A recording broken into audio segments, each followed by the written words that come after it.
അടുത്തതായി പ്രതിഷ്ഠാ വാർഷിക സമ്മേളനം ഔപചാരികമായി ഉദ്ഘാടനം ചെയ്യുന്നതിന് വിശുദ്ധ കൊച്ചുത്രേസ്യ തീർത്ഥാടന ദേവാലയം തൂങ്ങാമ്പാറ ഇടവക വികാരി ബഹു ഫാദർ ജോയി മത്യാസ് അവരുകളെ സാദരം ക്ഷണിച്ചുകൊള്ളുന്നു.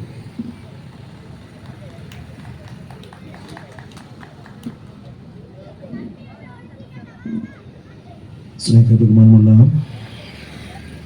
ഈ സർവമത സമ്മേളനത്തിൻ്റെ അധ്യക്ഷൻ ശ്രീ NS ധനകുമാർ അവരുടെ, നമ്മുടെ ഈ സമ്മേളനം ഉദ്ഘാടനം ചെയ്ത് കടന്നുപോയ സ്വാമി മഹേശ്വരാനന്ദ സരസ്വതി അവരുടെ, ഇന്ന് വളരെ ശക്തിയോടെ മനോഹരമായിട്ടൊരു പ്രഭാഷണം വളരെ കുറച്ച് സമയത്തിനുള്ളിൽ നമ്മുടെ ഹൃദയങ്ങളെ ത്രസിപ്പിച്ചുകൊണ്ട് അർത്ഥവത്തായിട്ടുള്ള കാര്യങ്ങൾ നമുക്കായി പകർന്നു നൽകിയ എൻ്റെ ഏറ്റവും സ്നേഹബഹുമാനമുള്ള ഇമാം ബാച്ചലർ അബ്ദുൽ സലീം മൗലവി അവരുടെ, ബഹുമാനപ്പെട്ട ബാലകൃഷ്ണൻ സാർ അവരുടെ, കൂടാതെ നമ്മുടെ കവി ശ്രീ ബിജു ബാലകൃഷ്ണൻ എൻ്റെ സുഹൃത്താണ്, കൂടാതെ ശ്രീ നവനീത്, ഡോക്ടർ നവനീത് അവരുടെ, വേദിയിലിരിക്കുന്ന എൻ്റെ ജ്യേഷ്ഠ സഹോദരൻ മണികണ്ഠൻ അവരുടെ, പ്രിയപ്പെട്ട മാതാപിതാക്കളെ, സഹോദരങ്ങളെ, പ്രിയ കുഞ്ഞുമക്കളെ, വലിയൊരു പ്രഭാഷണത്തിനൊന്നും ഞാൻ തയ്യാറല്ല.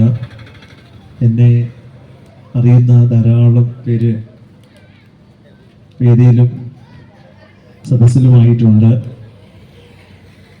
ഏറ്റവും വലിയ സന്തോഷം എന്ന് പറയുന്നത് ഈ ഒരു ദിവസം എന്നെ സംബന്ധിച്ചിടത്തോളം ഏറ്റവും അനുഗ്രഹപ്പെട്ട ഒരു ദിവസമാണ്. കാരണം ഞാൻ ജനിച്ചു വളർന്ന് ഓടിക്കളിച്ച് ജീവിച്ച് ഈ മണ്ണിൽ തീർച്ചയായിട്ടും ലഭിച്ച ഒരു ആദരവ് പോലെയാണ് എനിക്ക് ഇന്നത്തെ ദിവസം എനിക്ക് കാണുവാൻ കഴിയുക. അതിന് എൻ്റെ പ്രിയപ്പെട്ട മണികണ്ഠൻ ചേട്ടൻ അത്രമാത്രം അഗാധമായിട്ടുള്ളൊരു ബന്ധം അദ്ദേഹവുമായിട്ടുണ്ട്. എൻ്റെ എല്ലാവിധ കാര്യങ്ങളിലും, എൻ്റെ കുടുംബത്തിലായാലും, എൻ്റെ കുടുംബ പശ്ചാത്തലങ്ങളൊക്കെ എല്ലാവർക്കും അറിയാവുന്നതാണ്. അപ്പം എല്ലാവർക്കും അറിയാം. അപ്പം ഞാൻ ഈ സമ്മേളനത്തിൽ വരുമ്പോൾ 3 വർഷത്തിന് മുമ്പ് ശ്രീനാരായണ ഗുരുവിൻ്റെ ഒരു പ്രതിഷ്ഠ നമ്മുടെ കുന്നത്തുകാൽ ദേശത്ത് മനോഹരമായിട്ട് നമ്മുടെ എല്ലാവരെയും കൂടി കൂട്ടിച്ചേർത്തുകൊണ്ട് ആ പ്രതിഷ്ഠാകർമ്മം അവിടെ നടത്തിയിരിക്കുകയാണ്. അതിൻ്റെ 3ാമത് വാർഷികം കൂടിയാണ്. ശ്രീനാരായണ ഗുരു മതമേതായാലും മനുഷ്യൻ നന്നായാലും മതി. മനുഷ്യനെയാണ്, മതത്തെയല്ല, മനുഷ്യനെ ആണ് ഗുരു നോക്കിയത്. നീ ഏത് മതത്തിലുള്ളവൻ എന്നുള്ളതല്ല, നീ ക്രിസ്ത്യാനിയോ ഹിന്ദുവോ മുസൽമാനോ അല്ല, മനുഷ്യനാവുക, യഥാർത്ഥ മനുഷ്യനായിട്ട് മാറുക. മനുഷ്യനാകണമെങ്കിൽ തീർച്ചയായിട്ടും നീ നിന്റെ ജീവിതത്തെക്കുറിച്ച് ഉള്ള ബോധ്യം നിനക്കുണ്ടാകണം. നീ ആരാണ്, എന്താണ്. മനുഷ്യനെ കുറിച്ച് പറയുന്നത് man is A rational being. കാര്യകാരണ സഹിതം ചിന്തിക്കാനുള്ള കപ്പാസിറ്റി ഉള്ളവന്റെ പേരാണ് മനുഷ്യൻ. The man is A social being. എല്ലാവരെയും കോർത്തിണക്കിക്കൊണ്ട് പോകുവാനുള്ള കരുത്തുള്ളവന്റെ പേരാണ് മനുഷ്യൻ. അല്ലാതെ മാൻ ഈസ് എൻ ഐലൻഡ് എന്നാണ് പറയുന്നത്. ഒറ്റപ്പെട്ട തുരുത്തുകളല്ല മനുഷ്യൻ. എല്ലാവരെയും കൂട്ടിച്ചേർത്തുകൊണ്ട് ഒരുമിച്ച് മുന്നോട്ട് പോകാൻ കഴിയുന്നവന്റെ പേരാണ് മനുഷ്യൻ. എനിക്ക് 2 കൈയുണ്ട്. എൻ്റെ ഈ 2 കൈ കൊണ്ട് എന്നെ എടുത്തുയർത്താൻ പറ്റില്ല. എനിക്ക് 2 കണ്ണുണ്ട്. എൻ്റെ കണ്ണുകൾ കൊണ്ട് മറ്റുള്ളവനെ കാണുവാൻ എനിക്ക് പറ്റും. എൻ്റെ കരങ്ങൾ കൊണ്ട് മറ്റുള്ളവരെ ഒന്ന് താങ്ങിയെടുക്കാൻ സാധിക്കും. എൻ്റെ പാദങ്ങൾ കൊണ്ട് അവൻ്റെ അരികിൽ നിന്ന് ഓടിച്ചെല്ലാൻ, അവനൊന്ന് വീണാൽ ഓടിച്ചെല്ലാൻ കഴിയും. വേദനിച്ചിരിക്കുമ്പോൾ അവൻ്റെ ഹൃദയത്തിൽ ഒരു ആശ്വാസവാക്ക് പറയുവാനായിട്ട് എൻ്റെ ഹൃദയത്തിന് കഴിയും. എന്ന് പറഞ്ഞാൽ ദൈവം നമ്മളെയൊക്കെ സൃഷ്ടിച്ചിരിക്കുന്നത് തനിക്ക് വേണ്ടിയിട്ടല്ല, മറ്റുള്ളവർക്ക് വേണ്ടി, മറ്റുള്ളവരെ സ്നേഹിക്കാനും മറ്റുള്ളവരെ അറിയുവാനും അവന് വേണ്ടിയിട്ട് ജീവിക്കാൻ തന്നെയാണ്. അതിന് വേറെ മാറ്റമൊന്നുമില്ല. അതുകൊണ്ട് പ്രിയപ്പെട്ട സഹോദരങ്ങളെ, നമ്മുടെയൊക്കെ ഈ ജീവിതം കൊണ്ട് മറ്റുള്ളവർക്ക് ഒരു നന്മയുണ്ടാകുന്നെങ്കിൽ അതാണ്. അതുകൊണ്ടാണ് ബൈബിളിൽ പറയുന്ന ഒരു കാര്യമുണ്ട്, വിളക്ക് തെളിച്ച് ആരും പറയുടെ കീഴിൽ വയ്ക്കാറില്ല, ആ ദീപപീഠത്തിന്മേൽ വയ്ക്കുന്നത്. എന്തിനാ ദീപപീഠത്തിന്മേൽ വയ്ക്കുന്നത്? എല്ലാവർക്കും വെളിച്ചം കിട്ടട്ടെ. നീ ക്രിസ്ത്യാനിയാണ്, നിനക്ക് മാത്രം വെളിച്ചം മതി എന്നല്ല. നീ ഹിന്ദുവാണ്, നിനക്ക് മാത്രം വെളിച്ചം മതി എന്നല്ല. നീ മുസൽമാനാണ്, നിനക്ക് മാത്രം വെളിച്ചം മതി എന്നല്ല. എല്ലാവരും ആ വെട്ടം കാണട്ടെ. ഈ സൂര്യനും ചന്ദ്രനും നക്ഷത്രങ്ങളും ഇതൊക്കെ എല്ലാവർക്കും ലഭിക്കുന്നതല്ലേ? ഇവിടെ ഇത് ഒരു മതത്തിന്റെ അതിർവരമ്പുകൾക്കുള്ളിൽ മാത്രം ജീവിക്കുന്നവന് വേണ്ടി മാത്രമല്ലല്ലോ, നമുക്ക് എല്ലാവർക്കും വേണമല്ലോ. എല്ലാവരും ഒരുമയോടുകൂടെ സഹോദരതുല്യം സ്നേഹിക്കുന്ന ഒരു മണ്ണായിട്ട് ഈ മണ്ണ് മാറുമ്പോഴാണ് ഈ മതാത്മകത എന്ന ആ സത്യം ഉൾക്കൊള്ളുവാൻ നമുക്ക് സാധിക്കുക. ഇന്ന് അതിന് കഴിയുന്നില്ല. ഇന്ന് ലോകത്തിന്റെ അല്ലെങ്കിൽ നമ്മുടെ നാടിന്റെ നാനാഭാഗങ്ങൾ മദ്യത്തിന്റെയും മയക്കുമരുന്നിന്റെയും ഒക്കെ അടിമപ്പെട്ടുകൊണ്ട് ജീവിക്കുന്ന ഒരു മക്കളുടെ ഒരു കാലമായിട്ട് മാറുകയാണ്. ഞാൻ പലപ്പോഴും ചിന്തിച്ചു പോകുന്ന ഒരു കാര്യം, ഒരിക്കലെ നമ്മുടെ ലേവിയൻ എന്ന് പറയുന്ന ഒരു പുസ്തകം ബൈബിളുണ്ട്. അതിലിങ്ങനെ പറയുന്ന ഒരു കാര്യമുണ്ട്, നീ നിവർന്ന് നടക്കേണ്ട നിന്റെ മുഖത്തിന്റെ കെട്ടുകൾ പൊട്ടിക്കണം. നീ നിവർന്ന് നടക്കാൻ നിന്റെ മുഖത്തിന്റെ കെട്ടുകൾ നീ പൊട്ടിക്കണം. എന്താണ് ഈ മുഖം എന്ന് പറഞ്ഞാൽ നമുക്കറിയാം. ഈ ആഫ്രിക്കൻ നാടുകളിൽ ഒരു ഞണ്ടുകളുണ്ട്, ഒരു പ്രത്യേകതരം ഞണ്ടുകളാണ്. ഈ ഞണ്ടുകൾക്ക് ഒരു പ്രായം എത്തുമ്പോൾ, ഒരു പകുതി പ്രായമൊക്കെ എത്തുമ്പോൾ അതിൻ്റെ പുറത്തൊരു ഷെല്ല് വളരും. ഒരു പുറംമോടി അല്ലെങ്കിൽ ഒരു പോള പോലെ ഒരു പാട ഇങ്ങനെ വളർന്നു വരും, ഒരു ശക്തിയോട് കൂടെ. അപ്പൊ ഇത് വളർന്നു വരുമ്പോൾ, ഈ ഷെല്ല് വളരുമ്പോൾ പിന്നീട് ഇതിന് വളർച്ചയില്ല. ഇത് പിന്നീട് വളരാൻ പറ്റത്തില്ല. ഈ ഷെല്ല് വളർന്നു കഴിഞ്ഞാൽ പിന്നെ ഇതിന്റെ വളർച്ച മുരടിച്ചു പോവുകയാണ്. അപ്പൊ സാധാരണയായിട്ട് അതെന്ത് ചെയ്യും? ഈ ആഫ്രിക്കൻ നാടുകളിൽ കാണുന്ന ഇപ്രകാരമുള്ള ഷെല്ലുകൾ വളർന്ന ഈ ഞണ്ടുകൾ ഒരു സമയമാകുമ്പോൾ, അതിന്റെ വളർച്ച മുരടിക്കുമ്പോൾ, അത് വളരാൻ പറ്റാത്ത അവസ്ഥ വരുമ്പോൾ അവരെന്താ ചെയ്യുന്നത്? അത് വളരെ ശക്തിയോടുകൂടെ ഈ ഷെല്ലിനെ പൊട്ടിക്കും. ഈ പുറത്തോട് അത് പൊട്ടിക്കും. പൊട്ടിച്ചു കഴിഞ്ഞാൽ സാധാരണ പറയുന്നത്, ഇത് പൊട്ടിക്കുമ്പോൾ അത് ഭയങ്കര വേദനയാണ്, ശരീരം മുറിവേൽക്കും, രക്തം ഒഴുകും. അപ്പൊ രക്തം ഒഴുകുമ്പോൾ മറ്റു പ്രാണികൾ ഇതിനെ അറ്റാക്ക് ചെയ്യും. ഇത് ഓടുമ്പോൾ മറ്റു പ്രാണികൾ ഓടിച്ചിട്ട് ഇതിനെ കടിക്കും. അപ്പൊ വേദന കൊണ്ട് ഇത് ഓടുന്ന ഓട്ടത്തിൽ വേദന കൊണ്ട് ഇത് ഓടിച്ചെന്ന് എവിടെയും കാണുന്ന വെള്ളത്തിലേക്ക് എടുത്ത് ചാടും. അങ്ങനെ അത് പിന്നീട് സൗഖ്യം പ്രാപിച്ച് അത് പിന്നീട് ഒരു ആമയോളം അത്ര വലിപ്പത്തിൽ വളരുമെന്നാണ് സാധാരണ പറയാറുള്ളത്. എന്ന് പറഞ്ഞാൽ പ്രിയപ്പെട്ടവരെ, നമ്മുടെയൊക്കെ ഈ പ്രായത്തിൽ പലപ്പോഴും ഷെല്ലുകൾ നമ്മൾ വളർത്താറുണ്ട്. മദ്യത്തിന്റെയും മയക്കുമരുന്നിന്റെയും ജടികാസക്തികളുടെയും മതമൗലികതകളുമൊക്കെ ഈ ഷെല്ലുകൾ പൊട്ടിച്ചില്ല എങ്കിൽ പ്രിയപ്പെട്ടവരെ നമുക്ക് വളരാൻ പറ്റില്ല. നമുക്ക് ഈ ലോകത്ത് ജീവിക്കാൻ പറ്റില്ല.